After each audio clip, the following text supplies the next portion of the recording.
ভাগ্য যেখানে নিয়ে যাবে সেখানে নিজেকে মানিয়ে নিন। ভালো না থাকলেও সৃষ্টিকর্তার জন্য বেঁচে থাকুন। ভাগ্যকে গালি দিও না, তুমি ভাগ্যবান বলে প্রিয় নবী হজরত মুহাম্মদ সাল্লাল্লাহু আলাইহি সাল্লামের উম্মত। আলহামদুলিল্লাহ, আলহামদুলিল্লাহ, আলহামদুলিল্লাহ। ভাগ্য আপনাকে যেখানে নিয়ে যাবে সেখানে দাঁড়িয়ে পড়ুন, তারপর চারদিকে তাকান, ভালো করে দেখুন আর নিজেকে মানিয়ে নিন। নিজেকে বলুন এটা আপনার নিয়তি, এখানে আপনাকে থাকতেই হবে, এখানে আপনাকে বাঁচতে হবে, সুতরাং কাঁদা যাবে না, মন খারাপ করা যাবে না। আর যদি ভালো থাকা সম্ভব না হয় তাহলে অভিনয় করে হলেও এই যন্ত্রণার মধ্যে সৃষ্টিকর্তার জন্য হলেও বেঁচে থাকুন। হ্যালো এভরিওয়ান, আসসালামু আলাইকুম। সবাইকে জানাই শুভ সকাল। নতুন একটি সকাল পেলাম আবারও, আলহামদুলিল্লাহ।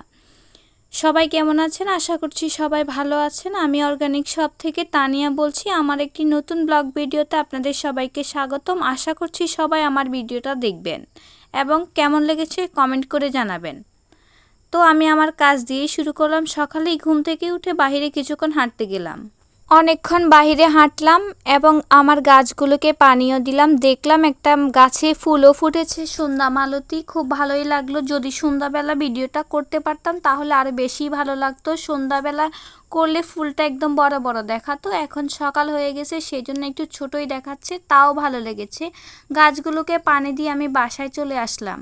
বাসায় এসে প্রতিদিনের মতো কাজকর্ম শুরু করলাম। প্রথমে ঘরটাকে ভালোভাবে গুছিয়ে নিলাম। শীতকালে ঘর গোছাতে একটু বিরক্ত লাগে, কাঁথা কম্বল বেশি থাকে, এর জন্য গোছাতে একটু ঝামেলা বেশি হয়ে যায়, তাও গুছিয়ে নিলাম। এরপর আমি সঙ্গে সঙ্গে ঘরটাকে ঝাড়ুও দিয়ে নিলাম। সকাল সকালে এই দুইটা কাজ না করলে আমার একদমই ভালো লাগে না, তাই সবসময় চেষ্টা করি সকালে ঘুম থেকে উঠে ঘরটাকে ঝাড়ু দেওয়া এবং ঘরটাকে ভালোভাবে গুছিয়ে নেওয়ার জন্য।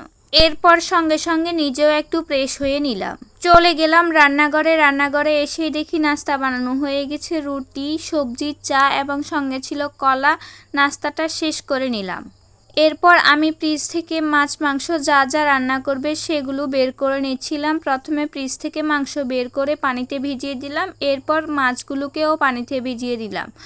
অন্যদিকে আমি একটু জলপাই আজকে আচার বানাবো, সেই জন্য জলপাইগুলোকে ভালোভাবে ধুয়ে পরিষ্কার করে নিচ্ছিলাম। জলপাইয়ের আচার খেতে কে কে পছন্দ করেন অবশ্যই কমেন্ট করে বলে যাবেন। অন্যদিকে আমি জলপাইগুলোকে ভালোভাবে সেদ্ধ করার জন্য চুলায় বসিয়ে দিলাম। ভাবছি সন্ধ্যাবেলা জলপাইয়ের আচার বানাবো, সেজন্য সকালে সেদ্ধ করে রেখে দিলাম। আজকে একটু বাহিরের কাজ ছিল সেজন্য আগে থেকে সেদ্ধ করে রাখছি। এরপর রান্নার সকল প্রস্তুতি নিয়ে নিতে হবে, সেজন্য চলে গেলাম ধোয়াধাই কুটাকুটির জন্য। আমি প্রথমে পেঁয়াজ, কাঁচামরিচ এগুলোকে কুটে পরিষ্কার করে নিচ্ছিলাম। আজকে দেখলাম আদা রসুন ব্লেন্ড করা নাই, এটা দেখে তো আরও বেশি খারাপ লাগতেছে, কারণ রান্নার আগে আবার আদা রসুন পেস্ট করে নিতে হবে।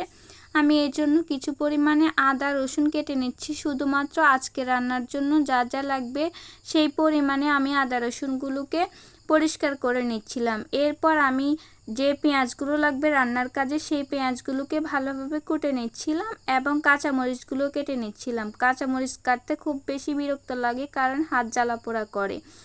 এগুলোকে কেটে এক সাইড করে রেখে দিলাম। অন্যদিকে আমি রান্নায় যে আলুগুলো ব্যবহার করব সেই আলুগুলোকে প্রথমে ছুলে তারপরে কেটে ধুয়ে পরিষ্কার করে নিচ্ছিলাম। আলুগুলোকে কেটে এক সাইড করে রেখে দিলাম।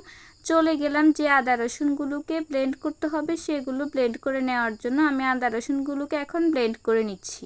এরপর তাড়াহুড়ো করে রান্নার কাজটা শুরু করলাম। আমার আম্মা হাঁসের মাংসগুলোকে হাতে মেখে দিল। হাতে মেখে রান্না করলে নাকি মাংসের টেস্ট বেশি ভালো আসে, সেজন্য হাতে মেখে রান্না করলাম। প্রথমে আমি চিংড়ি মাছ দিয়ে বরবটি রান্না করে নিয়েছিলাম, সেই ভিডিওটা আমার নিতে মনে নেই।